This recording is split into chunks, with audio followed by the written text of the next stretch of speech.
એક વખત જો ગુજરાતની વિધાનસભા લાઈવ કરી દેવામાં આવે ને તો આખા ગુજરાત હસી હસીને પેટમાં દુખી જાય ને એ લેવલનો તમાશો તમારા બધા ભાજપ વાળા રોજ સવારમાં કરે છે વિધાનસભા. તો ગુજરાતની વિધાનસભામાં ચર્ચા કે ચિંતા કેજરીવાલની નહીં, 7.5 કરોડ કરતા વધુ લોકોની તમારે કરવી જોઈએ. પણ ખબર છે કે અહીંયા એકથી એક ચડિયાતા કમાભાઈ બેઠા છે વિધાનસભા, એકથી એક મોટો કમો. એટલે જો ગુજરાતની જનતા જાણી ન જાય કે ગુજરાતની વિધાનસભાની અંદર લોકોની ચર્ચા નથી થતી, પણ વાહિયાત વિષયો ઉપર, બિનજરૂરી બાબતો ઉપર, બીજા રાજ્યમાં બીજી પાર્ટીની બીજી સરકારો શું કરે છે એની ઉપર ચર્ચા થાય છે. નમસ્કાર, વિશેષ ન્યૂઝની વિશેષ રજૂઆત દિનેશ સિંધવનો સીધો સવાલમાં મારો સીધો સવાલ એ છે કે શું ગોપાલ ઇટાલિયાએ કોઠારીયાવાળા કમાભાઈનું અપમાન કર્યું છે? આ સવાલ એટલા માટે કરું છું કે ગોપાલ ઇટાલિયાનું એક સ્ટેટમેન્ટ મીડિયામાં સામે આવ્યું છે. તમે પણ એ વિડીયો જોયો હશે, તમે પણ સાંભળ્યું હશે. આખો મામલો છે વિરાટ કોહલી, કોળી સમાજ, હર્ષ સંઘવી, આખો ગૂંચવાડાવાળો એક વિડીયો તો તમે જોયો કે જ્યારે અરવિંદ કેજરીવાલ ગુજરાતમાં 2 દિવસની મુલાકાતે આવે છે ત્યારે કોળી સમાજના સમૂહ લગ્નમાં હાજરી આપે છે, ત્યારે સભાને સંબોધન પણ કરે છે. એટલે કે હાજર જે કોળી સમાજના લોકો હતા એમને સંબોધન કરે છે.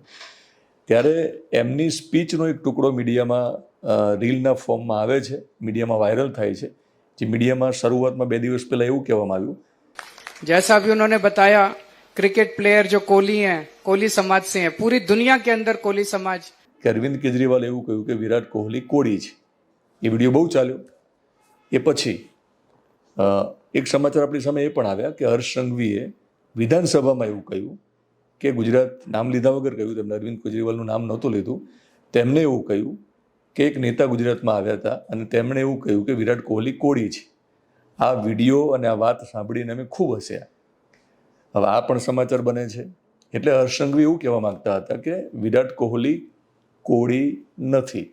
એટલે કે અરવિંદ કેજરીવાલને એટલી ખબર નથી, નામ નહોતું લીધું પણ એનો અર્થ એવો નીકળે છે કે અરવિંદ કેજરીવાલને એટલી ખબર નથી કે વિરાટ કોહલી કયા સમાજમાંથી આવે છે અને ગુજરાતમાં રાજનીતિ કરવા આવ્યા છે. ભૂતકાળમાં આપણે જોયું હતું કે CR પાટીલે પણ સુરતમાં પાટીદાર સમાજના એક સંમેલનમાં એવું કહ્યું હતું કે પાટીદારને ગમે એટલા માટે જ કદાચ કહ્યું હશે, અથવા તો એમની અજ્ઞાનતા હશે, અથવા તો એમને કોઈએ કહ્યું હશે પાટીલને અને પાટીલને લાગ્યું હશે કે આ સાચું હશે એટલે બોલ્યા હશે. પાટીલે એવું કહ્યું હતું કે શિવાજી પાટીદાર હતા. આ સમાચાર જ્યારે આવે ત્યારે પાટીદારોને ખુદને નવાઈ લાગી કે આપણને કેમ અત્યાર સુધી ખબર નથી કે શિવાજી પાટીદાર હતા. તો એવી જ વાત આમાં થઈ.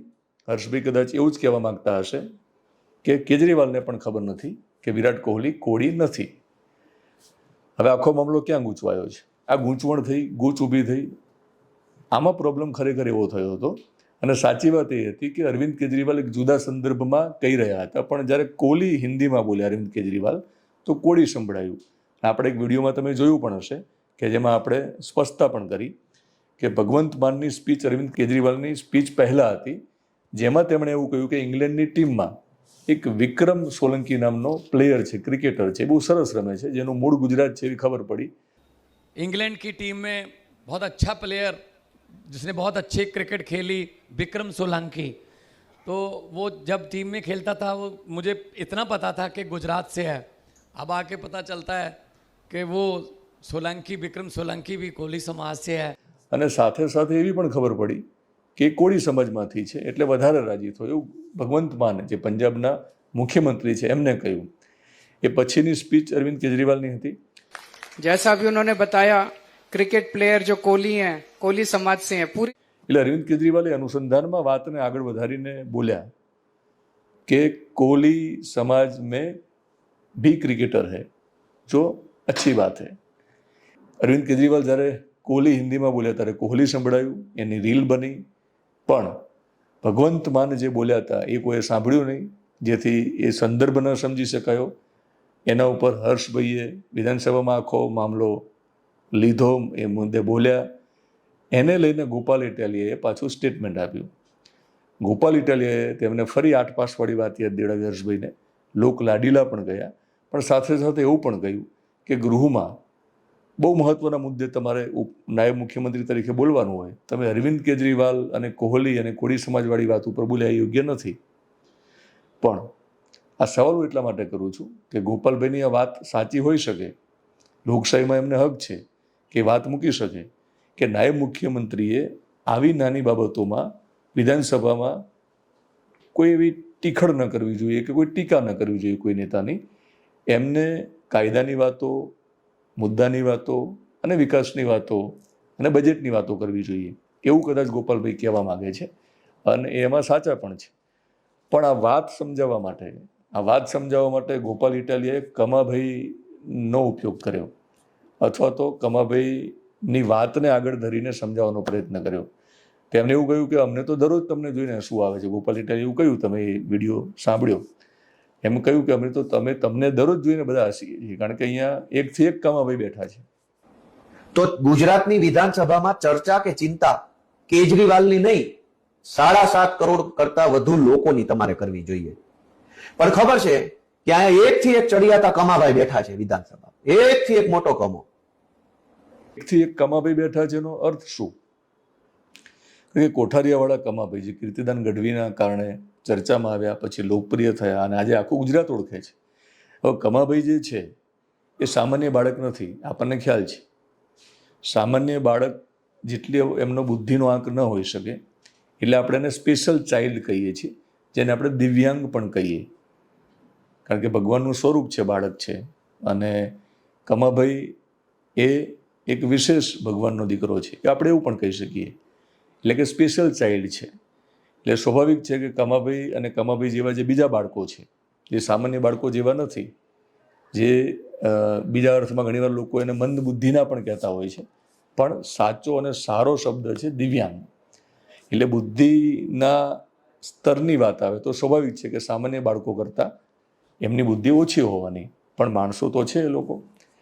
એટલે જ્યારે હર્ષભાઈને આડે હાથ લેવાની વાત આવી ત્યારે ગોપાલ ઇટાલિયાએ બાકીની બધી વાતો કરી, એમને કરવી જોઈએ ને કદાચ એમને હક પણ છે અને એમાં ખોટા છે એવું આપણે ન કહી શકીએ. પણ કમાભાઈ સાથે જ્યારે સરખામણી કરી છે ત્યારે એનો બીજો અર્થ એવો નીકળે છે કે કમાભાઈમાં ખામી છે અને કમાભાઈ દિવ્યાંગ બાળક છે. એટલે કોઈ દિવ્યાંગ બાળકનું અપમાન ન થવું જોઈએ, હું બહુ સ્પષ્ટ માનું છું. તો ગોપાલભાઈથી ન ખબર પડતા મને લાગે છે કે અપમાન થયું છે અને ભૂલ તો થાય. પત્રકાર તરીકે મારી પણ થઈ હોય, એમની પણ થાય ને થતી રહેશે, પણ ભૂલ થાય તો સુધારી લેવી જોઈએ.